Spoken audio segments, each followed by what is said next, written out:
Dobar dan, poštovani gledalci. Moje ime je Milan Vilić, a vi ste na kanalu Zapisa. Osvrnut ću se ukratko na intervju koji je patrijarh Porfirije dao Radio Beogradu 2, gde je izneo svoju osnovnu tezu da se nada da će doći do mogućnosti da Srbi i Albanci nađu zajednički jezik i ostvare suživot na srpskom Kosovu i Metohiji.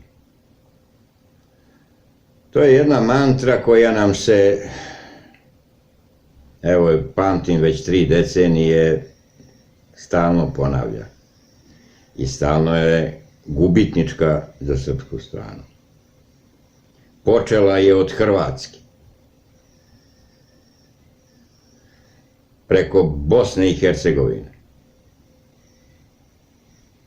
Non stop se pominje kako mi treba da uložimo napor, da nađemo zajednički jezik, da se na neki način ispovedimo našim krvnicima, da ih zamolimo da ne budu valjda više tako žestoki i tako ljuti na nas, da smo mi dobri ljudi sa kojima se može razgovarati i živjeti.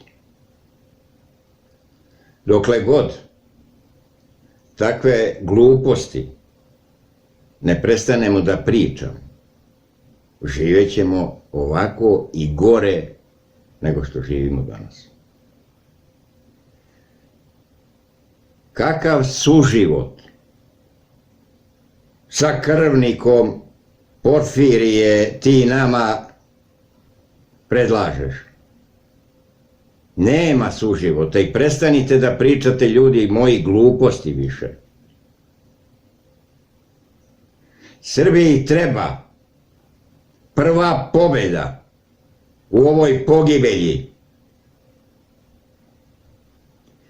Šiptari su nacionalna manjina na teritoriji Republike Srbije, koja je učinila sve što je mogla da nam se zgadi za vijeke i vjekova, koja mora biti proterana sa srpske zemlje i srpske države za vijeke i vjekova.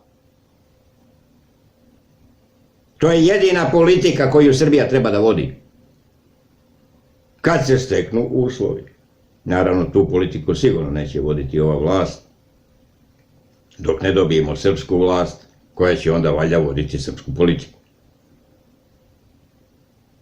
Sa šiptarima ćemo taj posao da počnemo, a gde ćemo da ga završimo, vreme će pokazati. Sve vas pozdravljam i volim za Carstvo nebesko u slobodnoj Srbiji. Živjeli.